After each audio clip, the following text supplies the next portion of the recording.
il existe au Congo aujourd'hui un régime d'apartheid. C'est un fait, il n'est pas généralement appelé Carrément, comme vous ça, parlez mais c'est un... d'apartheid. Il faut peut-être une petite explication sur Oui, quand ce je thème. dis que c'est un régime d'apartheid, dans la définition courante, le régime d'apartheid consiste à séparer les populations par groupe ethnique. Donc, quand on dit groupe ethnique, ça peut être basé sur la race, ça peut être basé sur une culture, mais en tout cas, on sépare les populations, on opère une ségrégation au sein de la population et on organise la domination de certains groupes par un groupe qui est choisi. Et dans le cas du Congo, vous avez donc cette domination du reste de la communauté nationale. C'est un apartheid qui a évolué. Nous avons un État qui ne garde pas au trésor public l'argent public. Et le ministre qui a demandé que l'argent soit ramené au trésor public, ce ministre-là a été révoqué. Donc, c'est un État qui marche sur la tête. Et quand vous prenez l'ensemble de ces éléments, vous les mettez côte à côte, vous vous rendez compte qu'il ne fait pas ce que doit faire un État et fait tout ce que les États ne font pas. Et vis-à-vis de la communauté internationale, cela représente un danger. Et plus loin, sur la question des passeports congolais qui aujourd'hui semblent être dans toutes les mains, lorsque un État s'effondre ou est sur le point de s'effondrer, alors qu'il est supposé au regard des autres, donc un État apporte la garantie aux autres que le groupe humain qui est sur son territoire est sous son contrôle. Et donc, lorsqu'un acte terroriste, par exemple, se produit aux États-Unis, ce qui a été le cas quelques jours avant la mesure dont nous sommes en train de parler, s'il y a des citoyens qui sont concernés, l'État victime peut s'adresser à l'État dont sont ressortissants les personnes en question ou dont les pièces d'identité montrent que ces personnes en sont ressortissantes. On peut s'adresser à son État d'origine qui vous fournit des informations complètes sur l'individu. Où est-ce qu'il a vécu, où est-ce qu'il a travaillé pendant les 20 dernières années, donc un historique. Or, l'État congolais, qui n'a plus le contrôle de ces documents, n'est pas capable de renseigner sur ses citoyens, donc a perdu le contrôle. Du coup, il n'offre plus aux autres États la garantie qu'on est censé attendre, qu'on peut attendre de lui.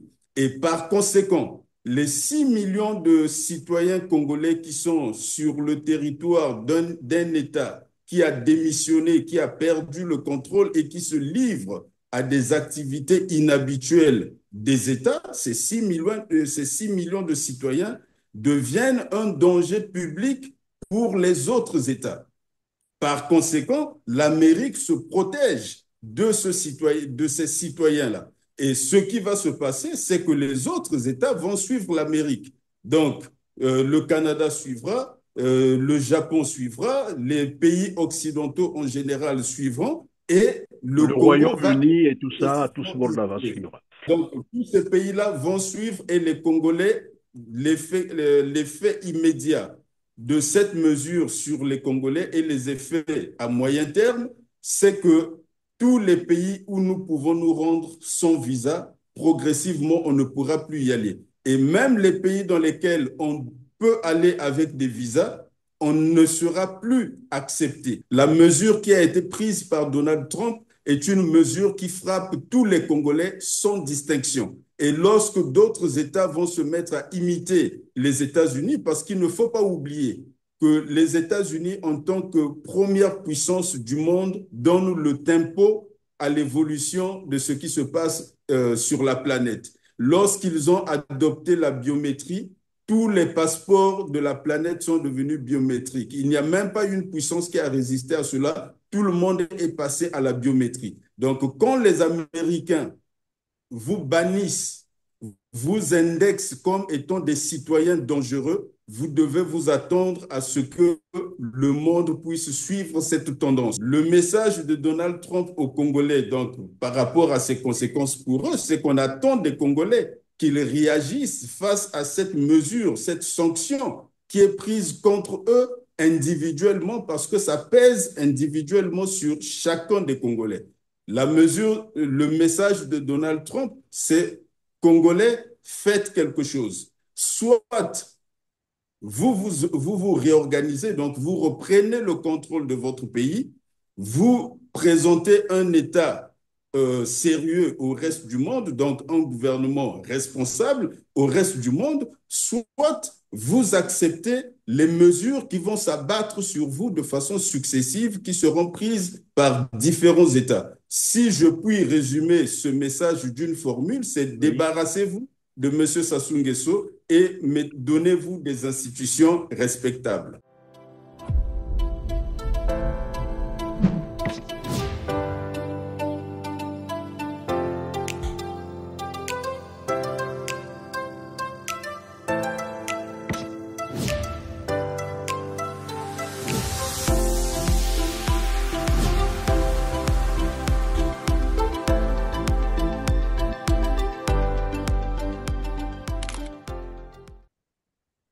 Après la petite poignée de main de Donald Trump dérobée à Notre-Dame de Paris, qui semblait donner du zèle au tyran de Brazzaville, le couperet est tombé, vous le savez, le 5 juin dernier, comme une foudre sur Denis Sassou Nguesso, avec malheureusement des conséquences graves et incalculables sur les Congolais qui sont désormais interdits d'entrer aux États-Unis. La proximité du tyran de Brazzaville avec le Hezbollah en serait la raison principale.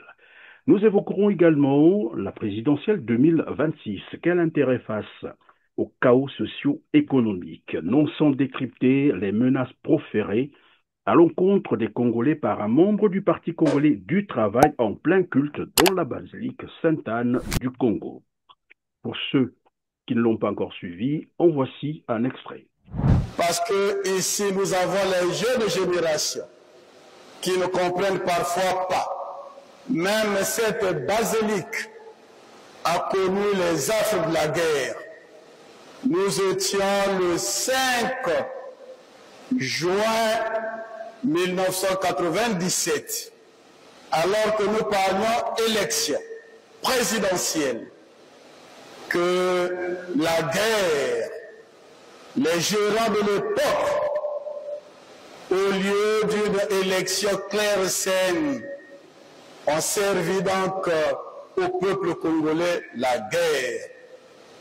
Ici, nous implorons la miséricorde du Seigneur, de telle manière que nous aussi, nous avions péché. Les autres aussi ont péché. Que nous ne vivions plus cela. Comme le président Sassou disait, plus jamais cela. Plus jamais cela. Voilà, on en parle aujourd'hui avec mon invité, Charles Alissé Poiti-Amar. Bonjour. Oui, bonjour, M. Perrin.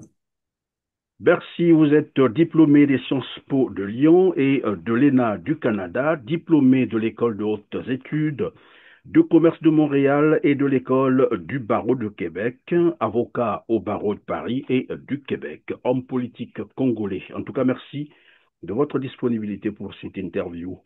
Mesdames, Messieurs, bonjour et bienvenue à ceux qui nous ont rejoints sur R7.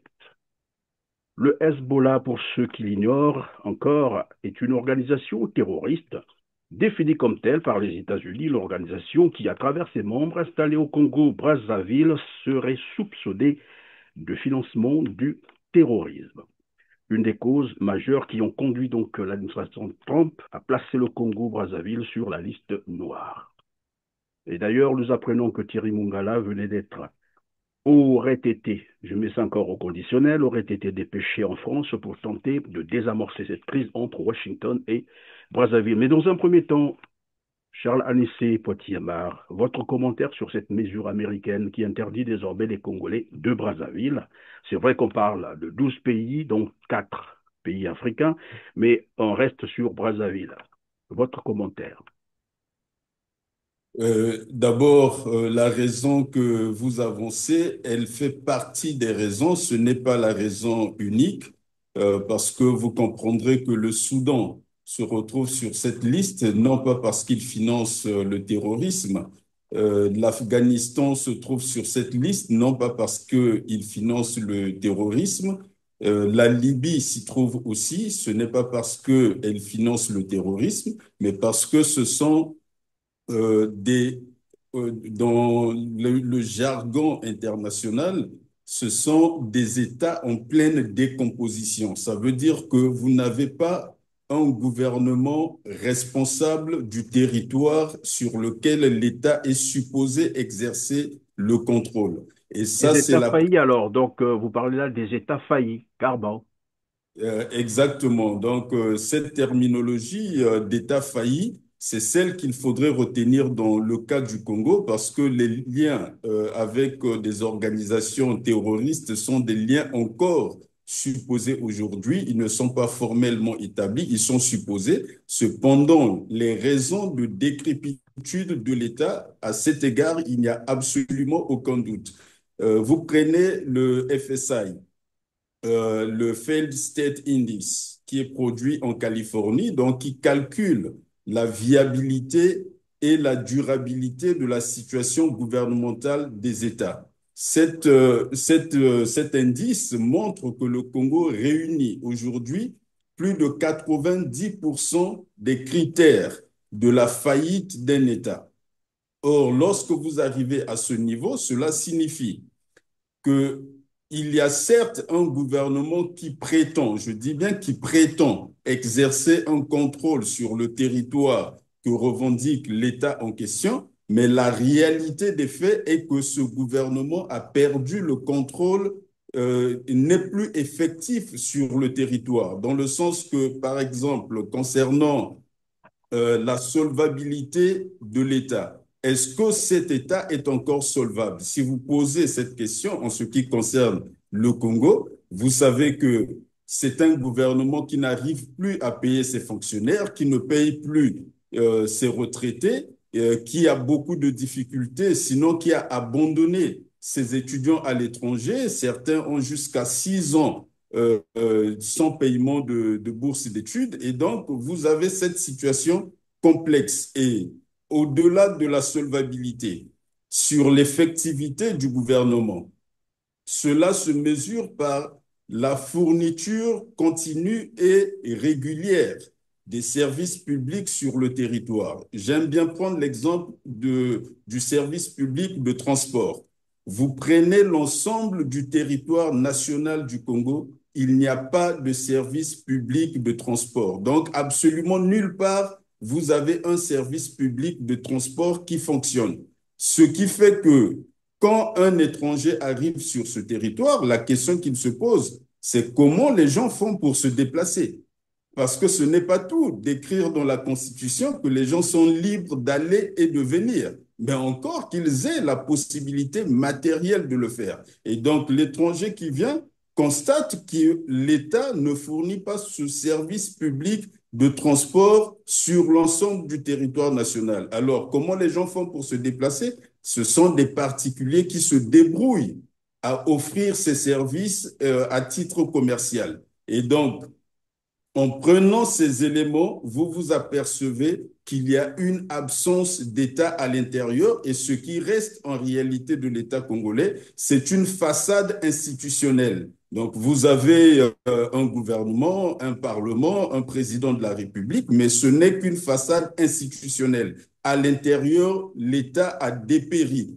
Et nous ne sommes pas loin de la situation qui avait précédé l'effondrement de la Somalie. Ça avait commencé comme ça jusqu'à ce qu'ils sont arrivés à la façade institutionnelle. Et quand la façade institutionnelle s'est effondrée, l'État a disparu. Et aujourd'hui, depuis plus de 10 ans, ils essaient de rebâtir cet État. Et le Congo se trouve dans la même liste que la Somalie, un pays où l'État avait disparu.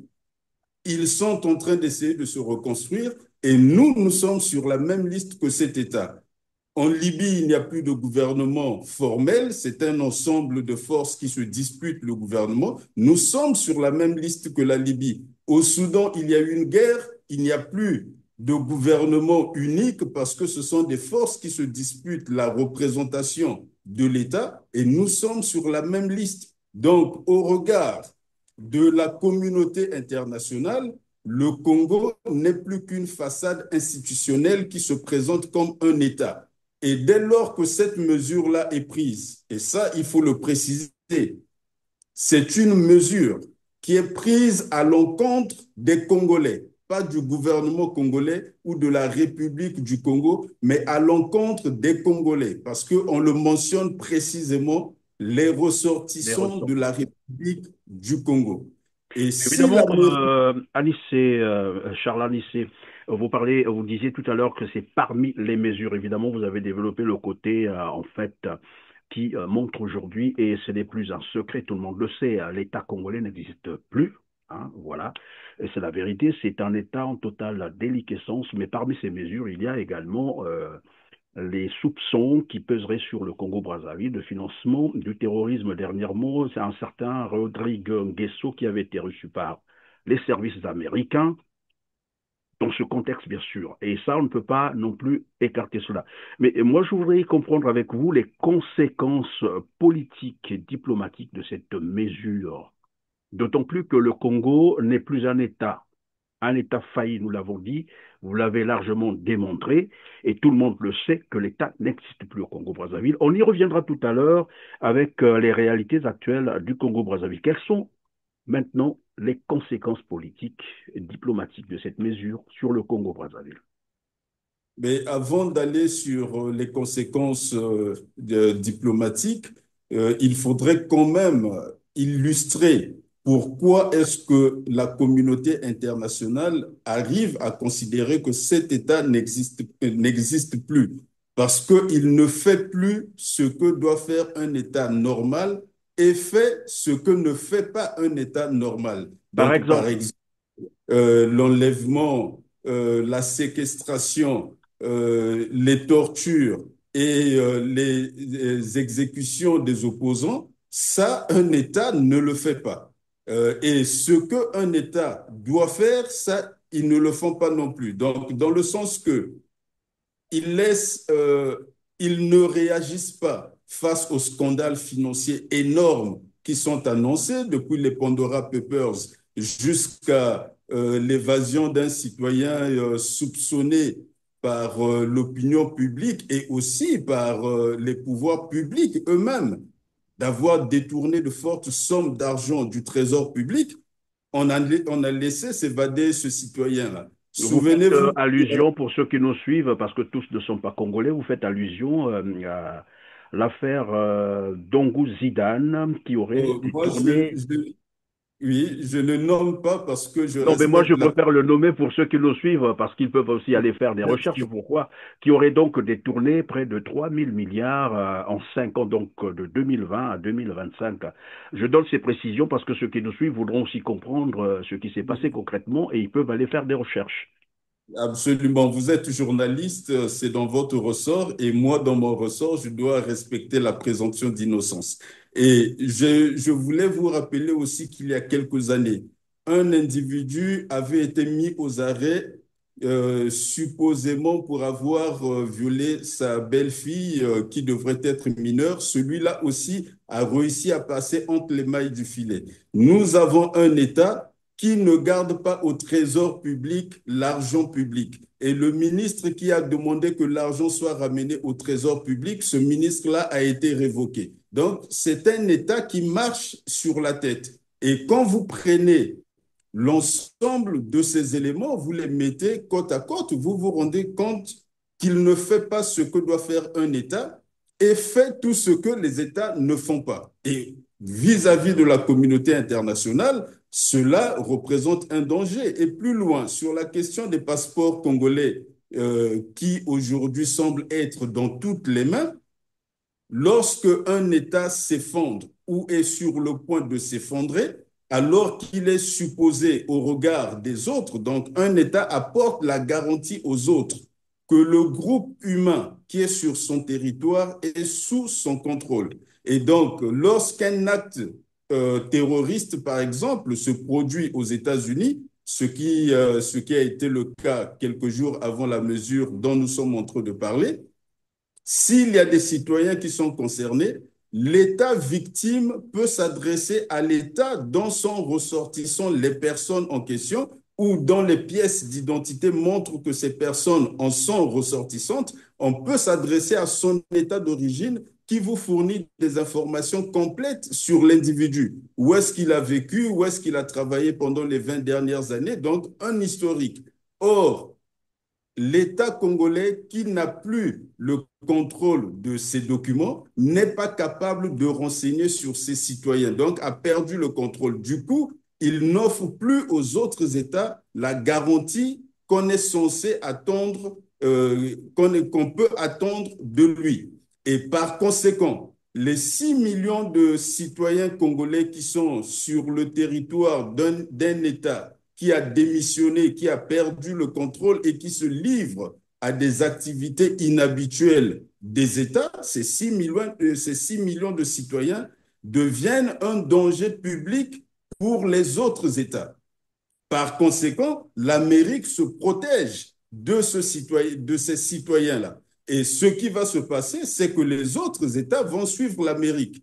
Donc, le Canada suivra, le Japon suivra, les pays occidentaux en général suivront, et le Le Congo va Royaume-Uni et tout ça, tout ce monde-là va suivre. suivre.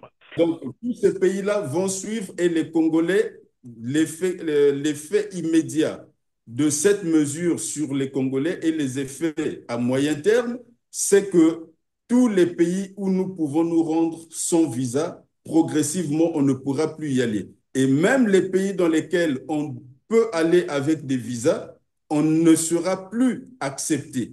Et le message de Donald Trump aux Congolais, donc par rapport à ses conséquences pour eux, c'est qu'on attend des Congolais qu'ils réagissent face à cette mesure, cette sanction qui est prise contre eux individuellement parce que ça pèse individuellement sur chacun des Congolais.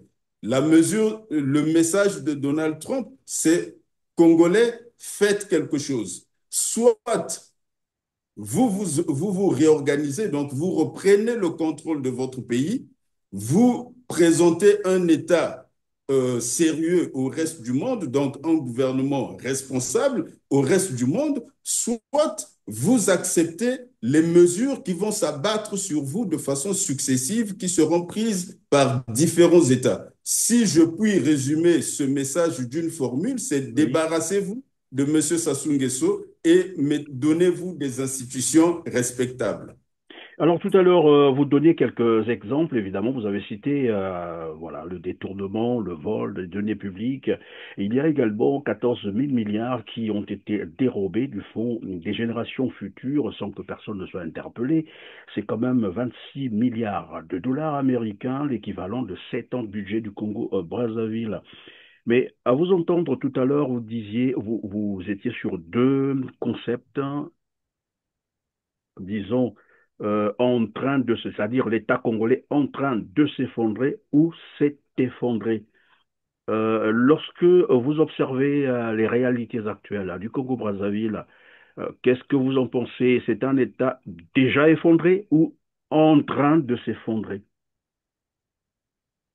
J'ai mentionné la façade institutionnelle. Il ne nous reste plus que la façade institutionnelle. Quelques jours avant que l'Amérique n'annonce cette nouvelle, je m'étais prononcé sur la disparition de M. Lassim Bouiti. Et si vous regardez cette vidéo, je disais que le comportement du gouvernement congolais s'assimilait à l'absence de l'État. Parce que dans un monde de 8 milliards d'habitants, lorsque vous n'êtes que 6 millions, chacun de vous est précieux. Et lorsqu'il est annoncé que l'un d'entre vous ne répond plus aux appels, est porté disparu, et dans le cas de M. Lassim Bouiti, ce n'était pas simplement qu'il ne répondait plus aux appels. Il y avait des allégations sérieuses et un témoignage poignant de son épouse qui a expliqué que des personnes encagoulés, armés, sont venus le prendre mani militari chez lui devant sa famille.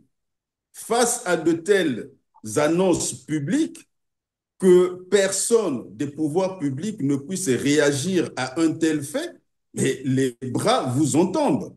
Les bras vous en tombent parce que dans les pays où qui sont 10 fois plus peuplés que les nôtres. Et il y en a qui sont 100 fois plus peuplés que le Congo. Lorsqu'un individu est donné pour disparu, on mobilise l'ensemble des pouvoirs publics, l'ensemble des ressources publiques pour le retrouver. Sa situation doit être clarifiée. Dans le cas de l'État congolais, je disais des jours avant que cet État avait été absent. Donc, je reprends le terme de la façade institutionnelle.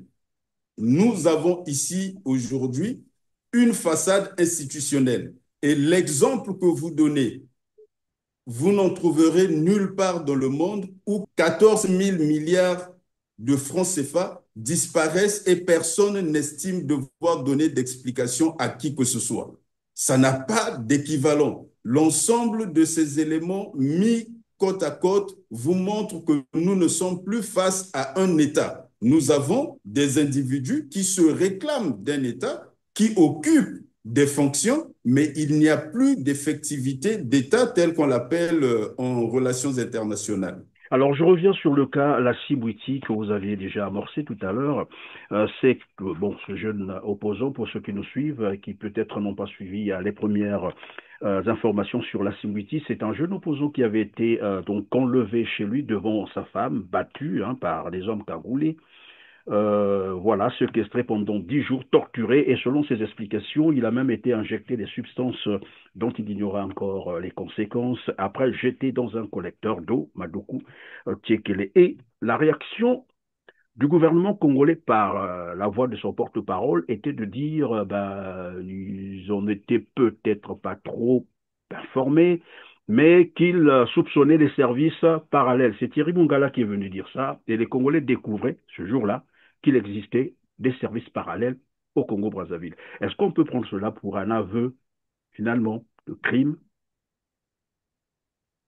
Le prendre pour un aveu, ce serait confirmer des soupçons et vous comprenez que de Non, mais c'est par... lui, c'est lui qui le dit, hein. C'est lui-même, Thierry Mongala, qui a dit ce seraient des services parallèles. Et quand on vous dit services parallèles dans un État, vous imaginez ce que ça veut dire. Mais aussi, à côté, il y a eu, jusqu'aujourd'hui, le silence de l'État congolais, de toutes les institutions. Cette déclaration de M. Mungala est un indice. En droit pénal, on en parlerait sous la forme d'un indice. Et si on le considérait comme un aveu, il devra être corroboré par d'autres éléments factuels. Mais toujours pour rester dans l'esprit de l'État qui est en plein dépérissement aujourd'hui, qui est en pleine décrépitude devant nos yeux, l'affaire de la Cibouiti vient confirmer cet élément-là. Et en allant plus loin dans le déroulement de ce raisonnement, cette affaire vient surtout révéler le fonctionnement partial et politique des institutions judiciaires.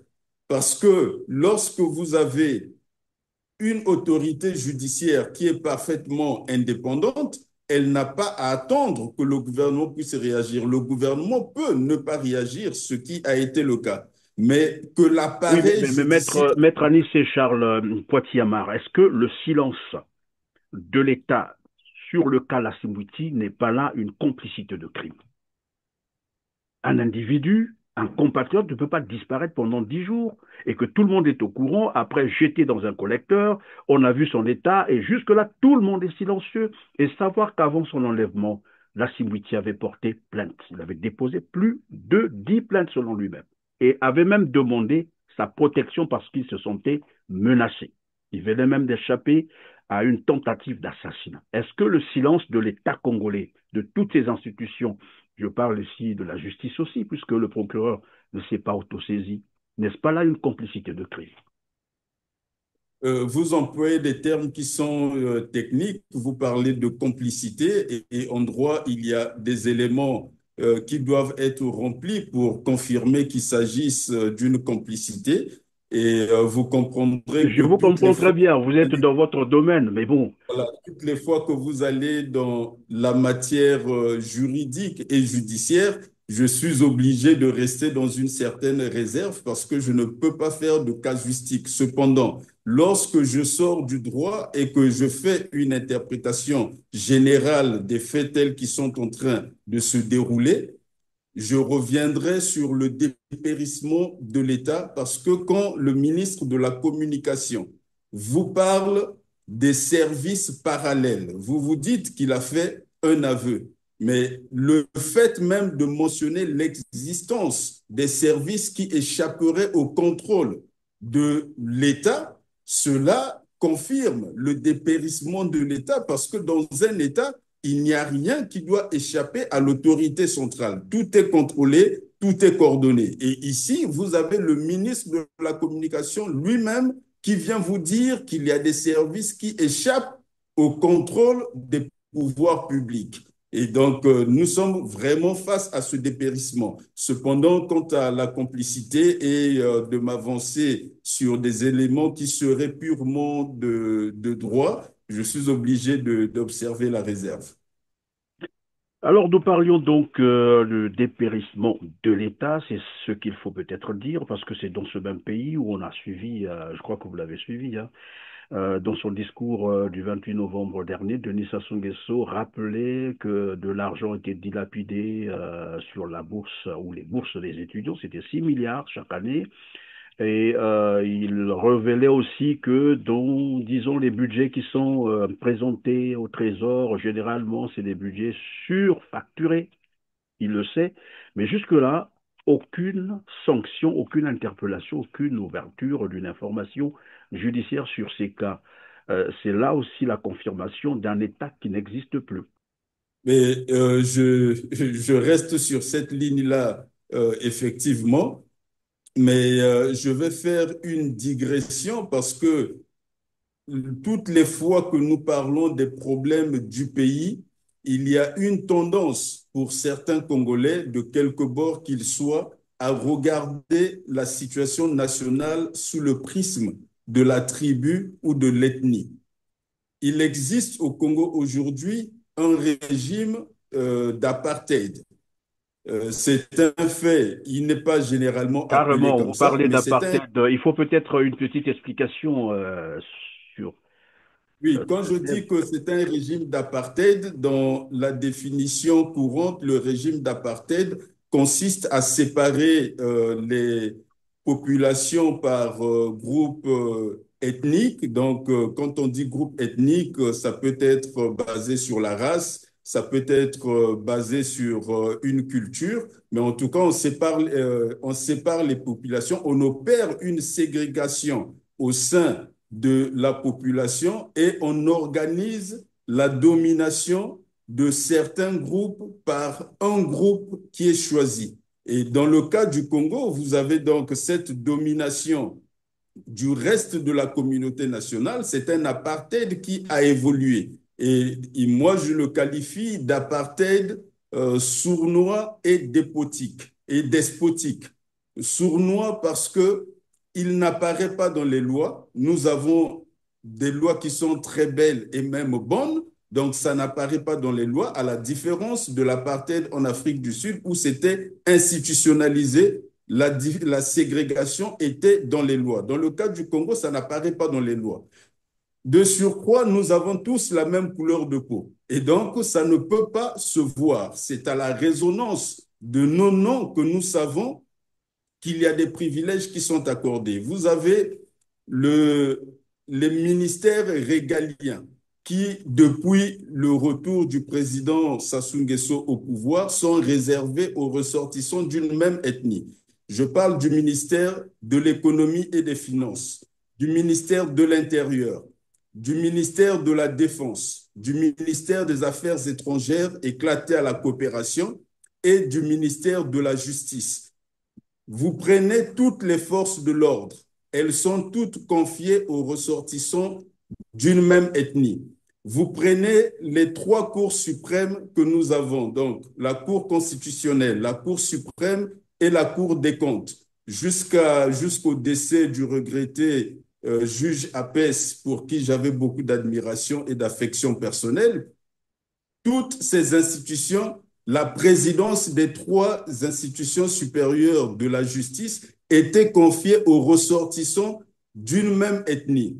Et quand vous descendez dans l'appareil judiciaire, donc le ministre de la Justice est de l'ethnie, vous prenez les procureurs de la République dans les grandes villes, les présidents des tribunaux de grande instance, le président de la cour d'appel de Brazzaville, qui est aussi la cour criminelle, donc là où on juge les opposants politiques, vous retrouverez que toutes ces personnes sont de la même ethnie. Et donc là, vous avez un véritable système de l'apartheid, et ça se pratique dans l'attribution des bourses scolaires, ça se pratique dans les recrutements de la fonction publique.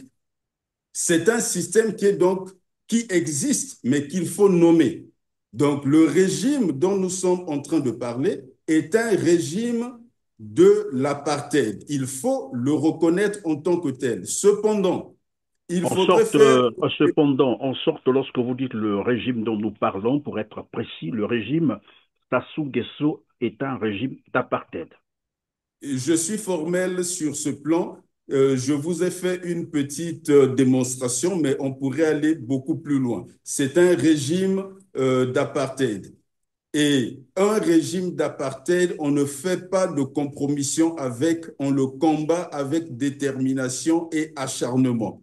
Cependant, j'insiste sur le fait que même lorsqu'on combat un régime de l'apartheid, il faudrait faire une nuance entre combattre le régime, le système politique en lui-même, et combattre les personnes qui en seraient des bénéficiaires, parce que les bénéficiaires n'ont pas choisi d'en être des bénéficiaires. Ça leur est tombé dessus. C'est le choix stratégique du régime qui a décidé de privilégier une ethnie. Et donc, lorsque nous devons combattre un tel système, nous allons le combattre sans combattre nos compatriotes qui bénéficieraient de ces avantages, parce que lorsque Nelson Mandela luttait contre le régime d'apartheid en Afrique du Sud, il ne luttait pas contre les Blancs, mais il luttait contre le système. Et les Blancs l'avaient bien compris, c'est pour cela qu'ils avaient adhéré au combat de Nelson Mandela, parce qu'eux non plus n'avaient pas choisi le système, c'est le système qui s'était imposé ainsi. Et donc,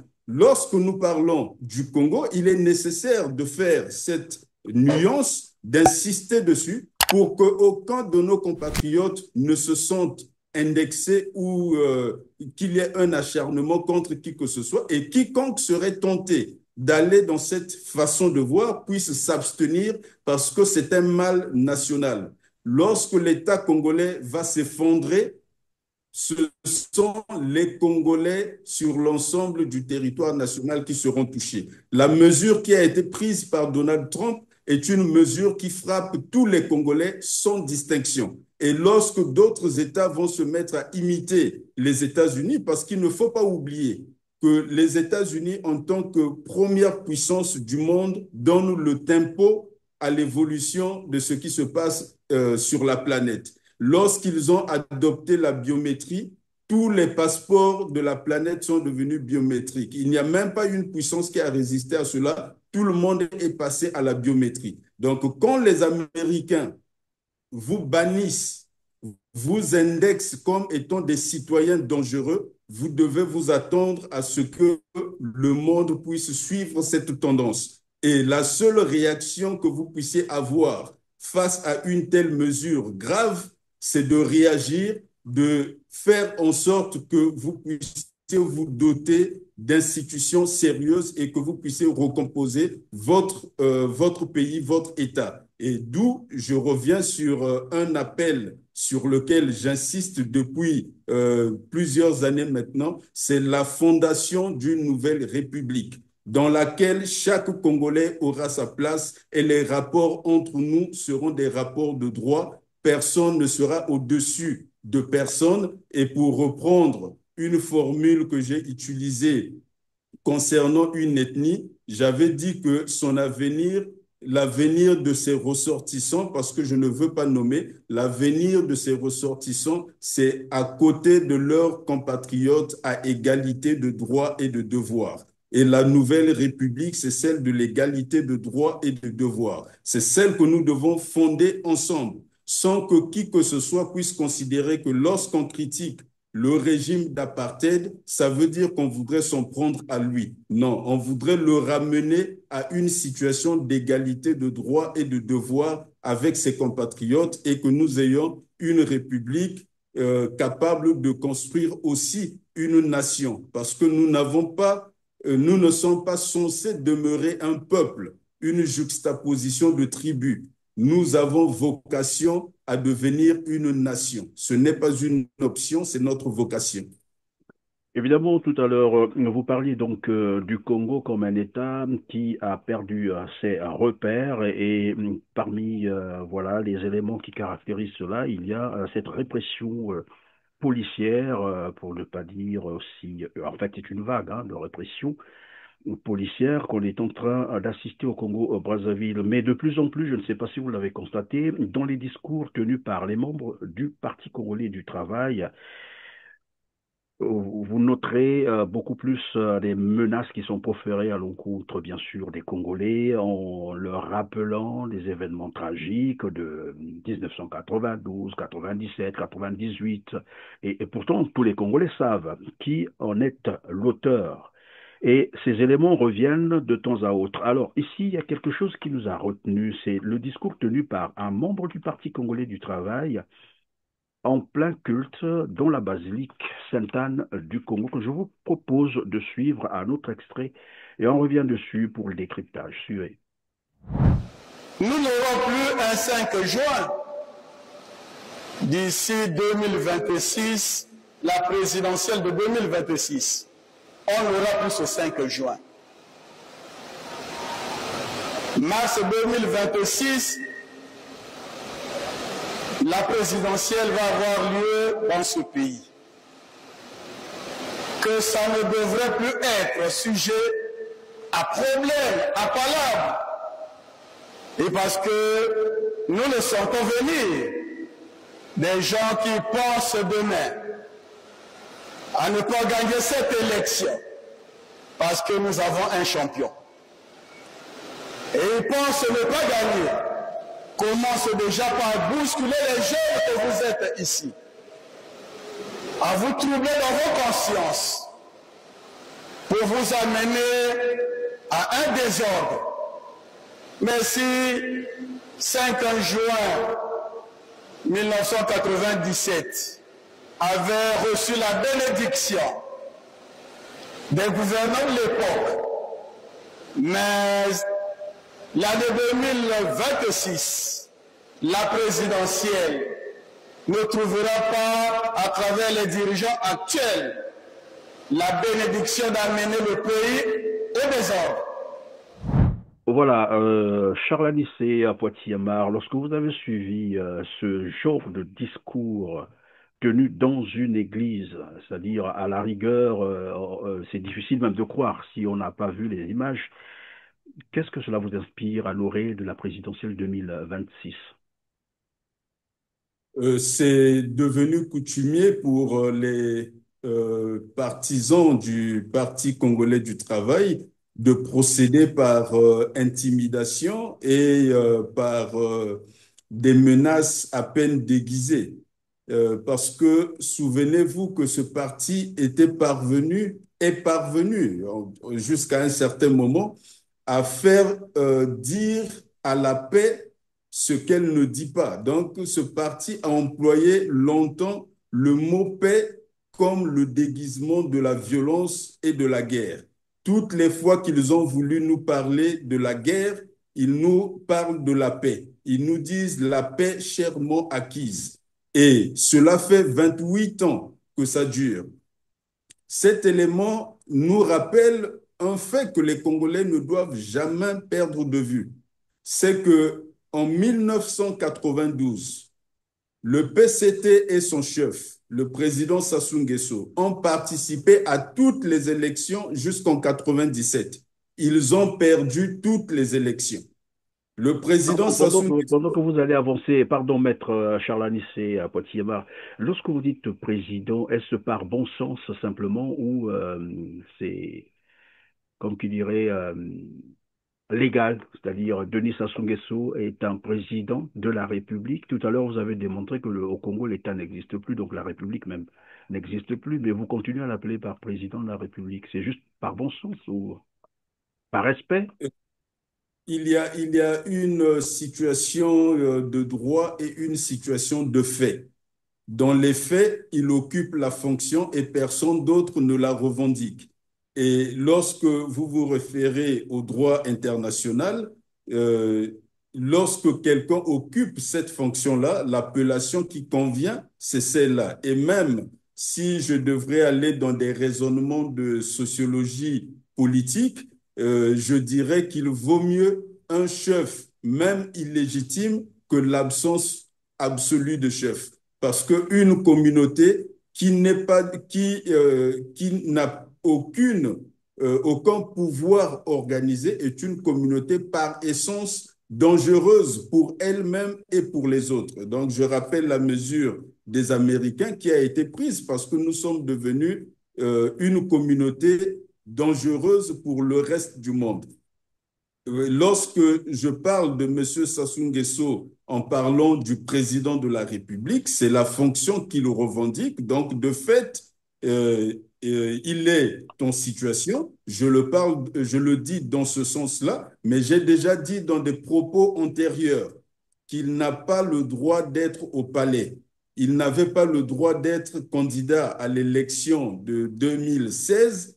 Nous savons la violence qui a été perpétrée contre les Congolais pour obtenir un document qui s'appelle aujourd'hui Constitution, qui n'est pas la Constitution de la République. Et c'est sur le fondement de cette violence qu'il est au palais aujourd'hui. Donc, j'ai déjà dit qu'il n'a pas le droit d'être au palais parce qu'il n'avait pas le droit d'être candidat à l'élection de 2016 et il n'a pas le droit d'être candidat à d'autres élections. Mais pour Lié revenir, donc par réfraction. Alors, donc vous étiez en train de parce que revenir sur...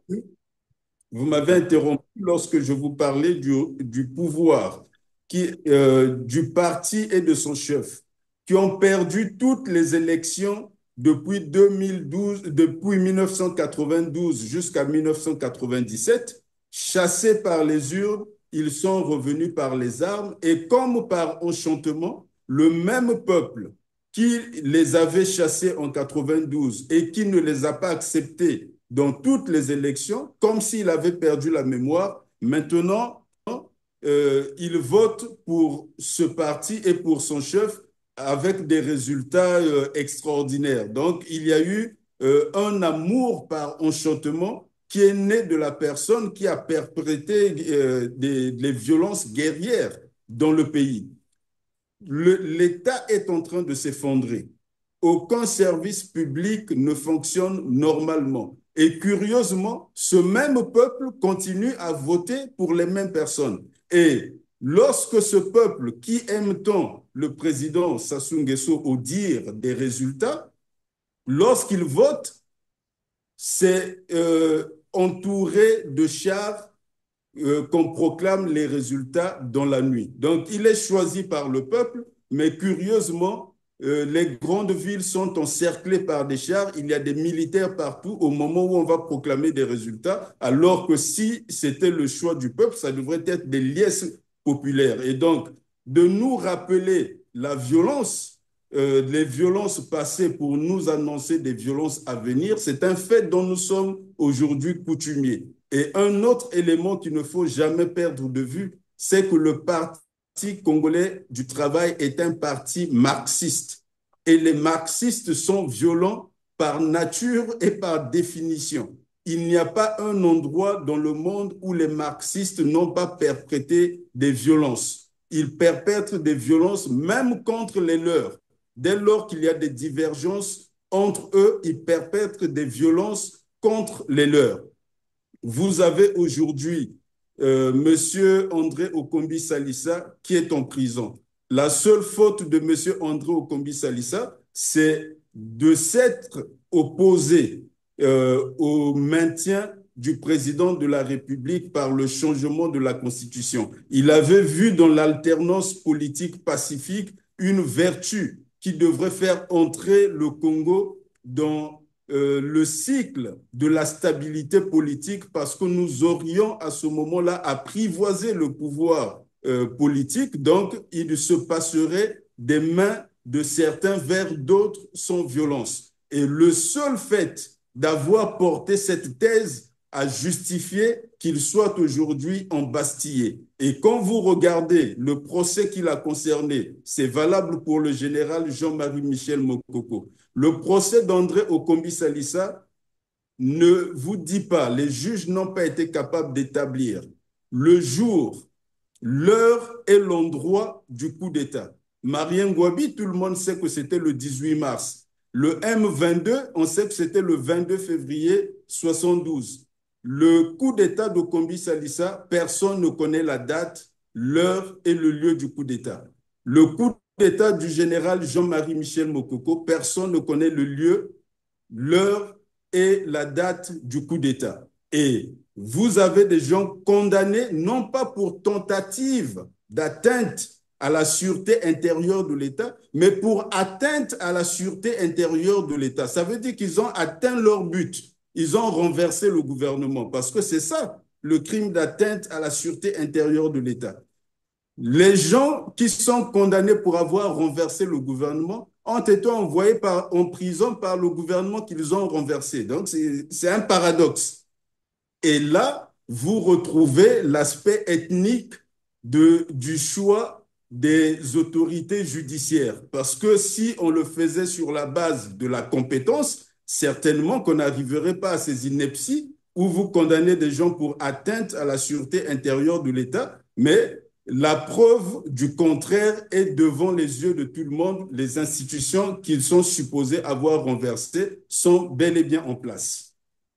Merci, maître Charles-Anissé Poitiers-Amar. Alors, face à tout ce que vous venez de décrire, lorsqu'on recoupe tous ces éléments, c'est-à-dire l'État en totale déliquescence, c'est le cas de dire, la République n'existe plus, les violences, vous avez même démontré que finalement le régime Tassou est un régime d'apartheid et là, nous sommes à 9 mois de l'élection présidentielle 2026.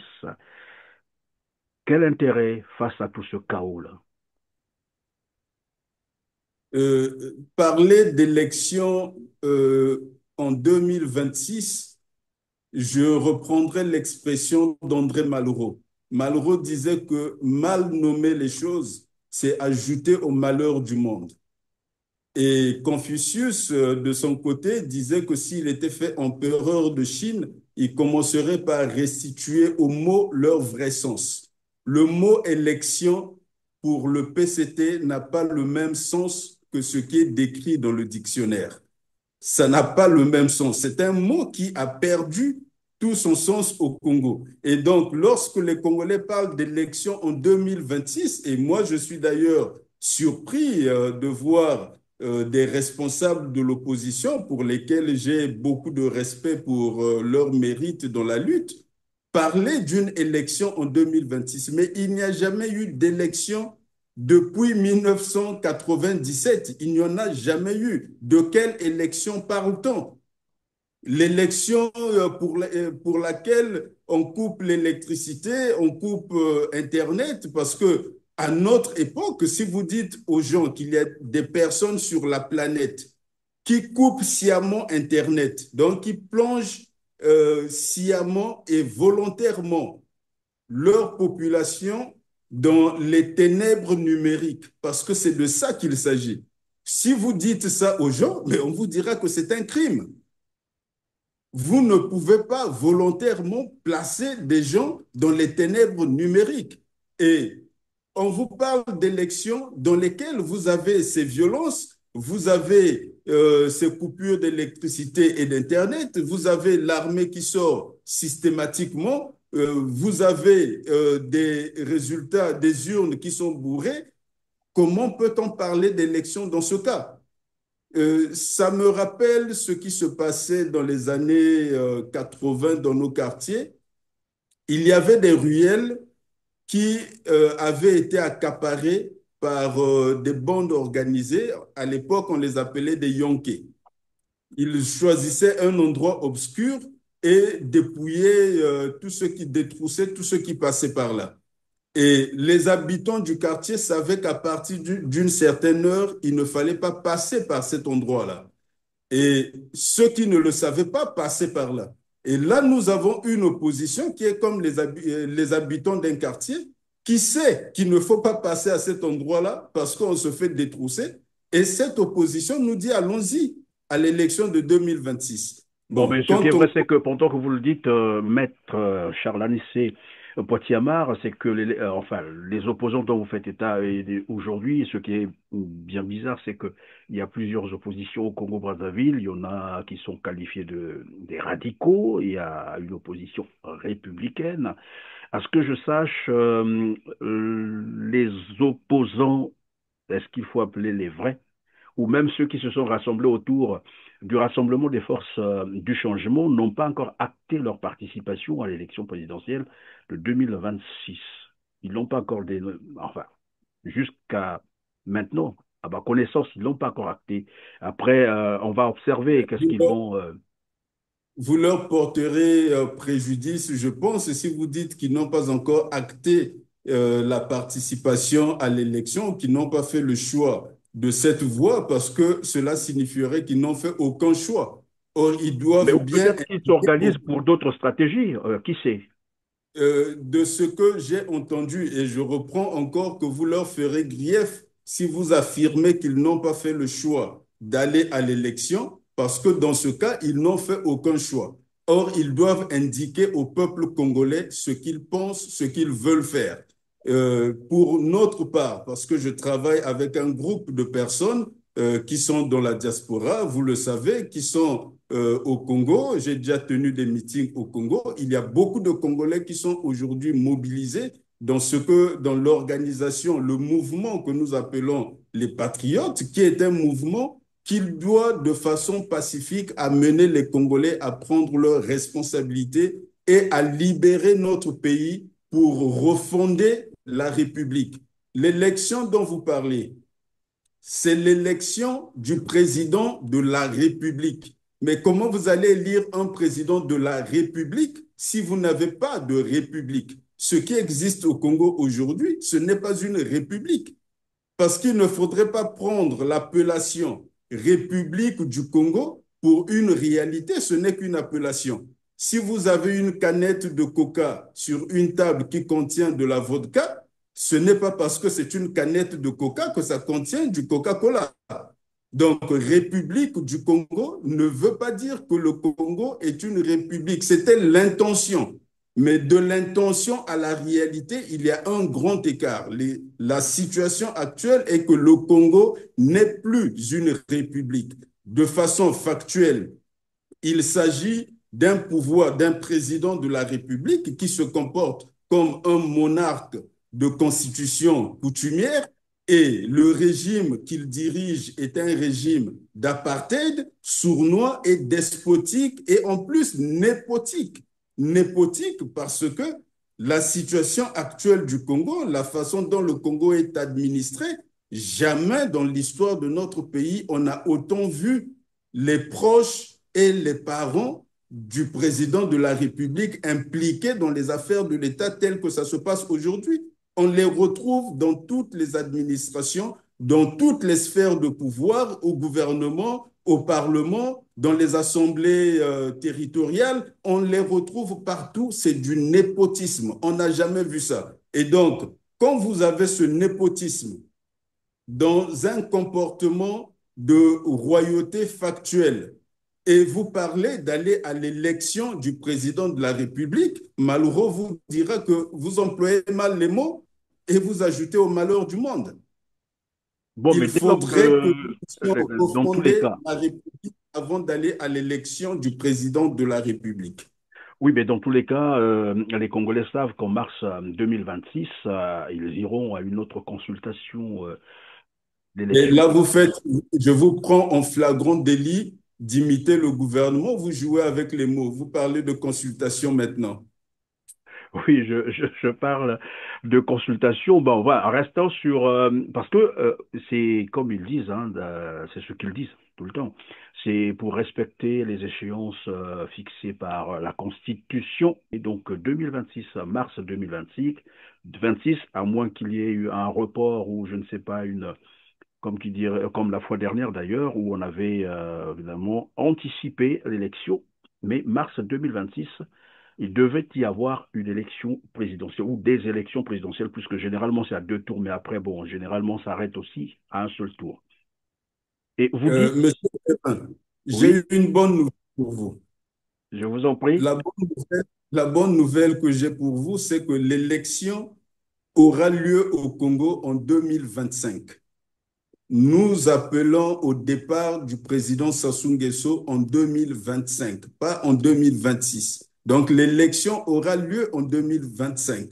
Si les Congolais euh, choisissent de continuer dans la situation que nous avons décrite depuis le début de cette émission, donc d'être indexé par le reste de la communauté internationale comme une communauté nationale dangereuse, que chacun de nous est devenu malgré lui un individu dangereux. Nous n'avons plus d'État à l'intérieur, il s'est effondré, il n'existe plus. Nous avons au sommet de l'État des entités gouvernementales et parlementaires qui font tout le contraire que font des institutions de cette nature. Nous avons un État qui laisse partir tous les grands bandits, qui ne réagit pas devant des scandales financiers énormes, qui a abandonné ses étudiants, qui a du mal à payer ses fonctionnaires, qui a du mal à payer les retraités, qui a du mal à fournir les prestations de services publics. Si les Congolais choisissent cet avenir-là, ils attendront 2026. Mais si les Congolais veulent se débarrasser des soupçons internationaux et veulent se redonner une respectabilité internationale et une fonctionnalité interne des institutions de l'État, une fonctionnalité normale et efficace des institutions de l'État, à ce moment, les Congolais vont choisir de refonder la République et de fonder une nouvelle République. Donc, et le peuple est souverain. Il a le droit d'exercer sa souveraineté à tout moment. Nous avons un régime qui n'a jamais été légitime. Et si par hasard on lui considérait d'avoir eu quelques onces de légitimité, il l'a perdu. C'est un régime qui n'a plus de légitimité, ni juridique, ni institutionnel, ni matériel basé sur son efficacité. Il est totalement inefficace. Si vous élisez un président de la République, vous le choisissez pour qu'il accomplisse un mandat. Mais lorsqu'il est incapable de réaliser le moindre élément de son mandat, il est incompétent.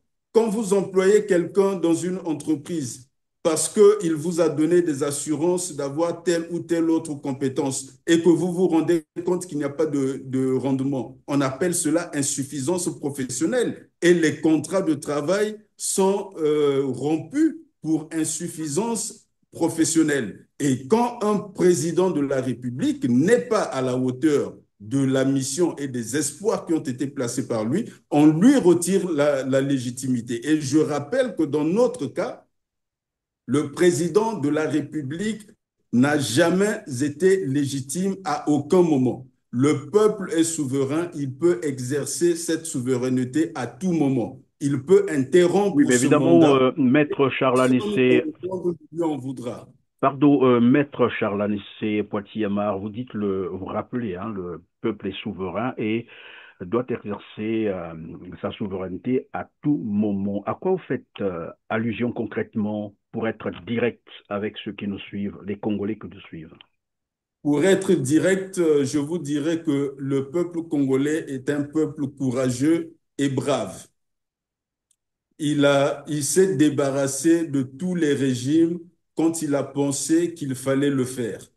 Et il est même arrivé des moments dans notre histoire où des personnes courageuses en politique ou dans d'autres domaines ont pris sur elles les responsabilités de mettre fin à des systèmes.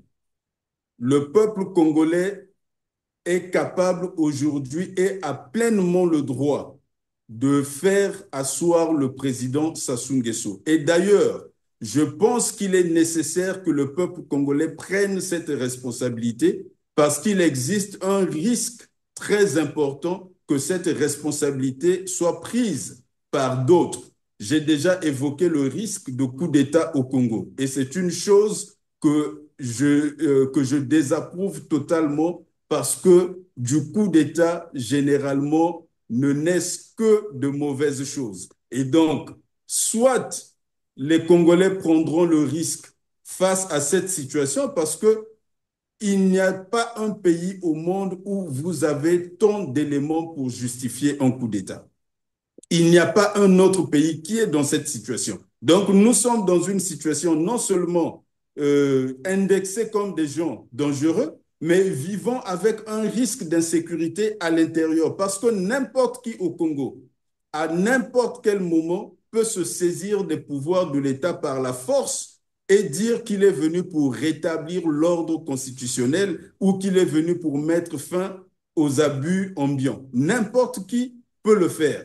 Et donc, soit nous attendons qu'une telle éventualité malheureuse et malencontreuse puisse intervenir, ce qui ferait que le peuple, une fois encore, perdra le contrôle du cours des événements et risquera de se retrouver avec un président militaire qui va se présenter à une élection qu'il va évidemment gagner et qui va perpétuer la situation que nous connaissons aujourd'hui. Et le salut ne peut venir que de ce qui s'est passé en 1991, où les Congolais, pacifiquement, sans aucune violence contre personne, ni contre les biens, ont mis fin au régime du parti unique et ont fondé la République. Et donc, moi, je pense que la solution responsable aujourd'hui, ce n'est pas d'aller vers la mal nommée élection, mais c'est d'aller vers la reprise de la souveraineté du peuple congolais. Je rappelle qu'il est vaillant, qu'il est courageux et qu'il a juste besoin d'un chef courageux, déterminé, qui puisse le conduire à la rencontre de son destin et à assumer sa souveraineté. Et pour terminer sur ce chapitre, je vous dirais que ce peuple me fait penser à un troupeau de lions conduit par un mouton. Et les lions se comportent comme des moutons à ce moment-là. Tandis qu'un troupeau de moutons conduit par un lion, les moutons se comportent comme des lions. Et la situation idéale pour atteindre des objectifs, c'est quand un troupeau, une meute de lions est conduite par un lion. Et le peuple congolais est courageux, il sait ce qu'il veut, il se cherche un chef capable d'incarner sa volonté de libération. Et le mouvement des patriotes travaille à faire accepter aux Congolais que c'est la voie qu'ils doivent choisir. Et moi, je vais rentrer au Congo prochainement, continuer les travaux de discussion que j'ai avec des acteurs politiques et avec les populations. Et nous ferons de telle sorte que le choix des Congolais puisse s'exprimer. Ils ont le droit de ne rien faire et d'attendre 2026.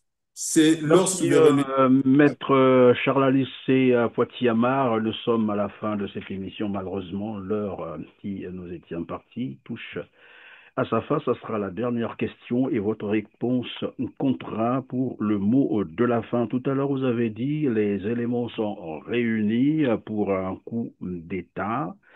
Et voilà, celui qui pourrait le faire pourrait également se réclamer de remettre l'ordre constitutionnel. Alors, vous êtes dans la logique où il faut changer les choses et vous pensez que les élections 2026 n'ont pas lieu d'être et qu'il faut une élection 2025. C'est un appel que vous lancez donc aux Congolais de tout faire pour se défaire de ce régime. Admettons qu'un coup de force intervenait, encore coup d'État, c'est un gros mot parce que l'État n'existe plus au Congo-Brazzaville, vous l'avez démontré, et donc il ne peut plus avoir un coup d'État. Ce sera peut-être un coup de force, militaire, pourquoi pas, pour se défaire de ce régime que vous avez bien démontré qui serait un régime d'apartheid. Alors, s'il y a un coup de force, puisque vous êtes dans la logique de tout changer, mais de manière pacifique, qu'adviendra-t-il? Quelle sera la posture du mouvement des patriotes? Le mouvement des patriotes, à ce moment-là, avisera. Mais d'abord, je rappellerai que la considération de l'éventualité d'un renversement de régime au Congo a été évoquée à maintes reprises sur les plateaux de télévision du monde entier après la chute du gouvernement d'Ali Bongo au Gabon. Et le Congo a clairement été désigné comme l'un des pays dans lesquels il y aurait des secousses politiques. Et donc, quelle sera la forme de ces secousses? Je ne peux pas le deviner, mais ce à quoi travaille le mouvement des patriotes, c'est que les Congolais puissent prendre leur destin en main, qu'ils n'aient pas peur d'assumer leur Oui, souveraineté. je comprends, maître Charles Anissé, pardon, maître Charles Anissé Poitiers-Amar, je comprends très bien cette logique, mais vous l'avez largement démontré ici que, et d'autres invités aussi l'ont déjà dit, hein, de manière directe. D'ailleurs, il y a même un invité, le professeur, je peux le citer, Félix Bakundapele, qui disait un coup d'État au Congo-Brazzaville serait légitime. Voilà. Pour lui, il était direct. Alors, moi, je repose ma question, si jamais il y a un coup de force, quelle sera donc la posture du mouvement des patriotes? Pourquoi je pose cette question? Souvenez-vous ce qui s'est passé en 1997, alors que nous étions dans un processus démocratique avec un gouvernement légalement établi, élu par les Congolais. Une première élection, la première d'ailleurs que le Congo ait connue, démocratique, libre et transparente. C'était cette élection.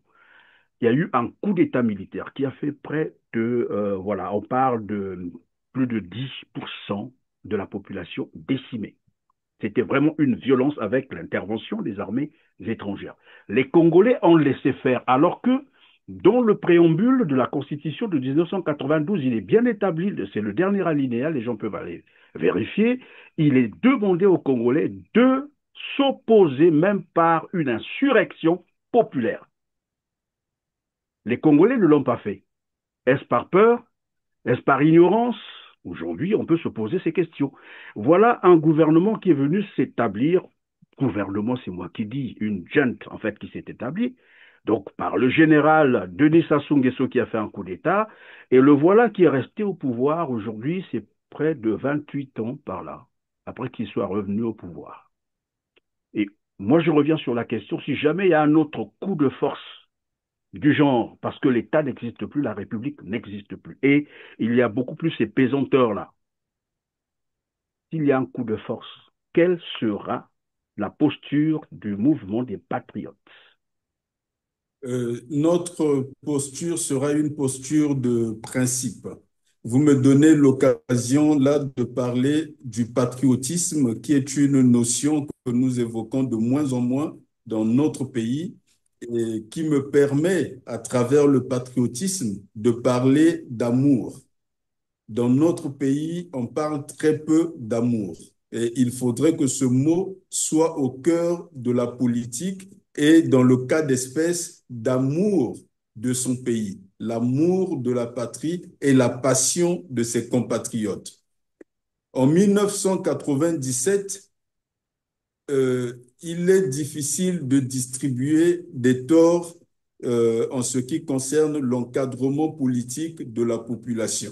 Mais on dira qu'il y a eu un défaut d'encadrement politique de la population. La population était là, mais il y a eu un défaut d'encadrement et il faudrait aussi reconnaître que l'ampleur de la violence de ce qui s'était passé était sans précédent. Et donc, il y a certainement eu un effet de choc qui n'a pas permis aux gens d'avoir les réactions qu'ils auraient eues dans l'immédiat. Aujourd'hui, les consciences politiques congolaises à l'intérieur comme à l'extérieur se sont consolidées. Et quand je vous parlais de la vaillance du peuple congolais, je parlerai de la vaillance des cadres congolais aussi, des intellectuels congolais. Le système que nous avons en face, tel que nous l'avons décrit aujourd'hui, avec son degré de violence. Je me souviens encore d'un responsable politique sénégalais qui me disait un jour à Dakar que lorsqu'il a vu des hélicoptères décoller à Brazzaville pour tirer sur la résidence du colonel Ntchourou, que des chars ont été déployés. Donc, une armada de guerre a été déployée pour procéder à l'arrestation d'un colonel.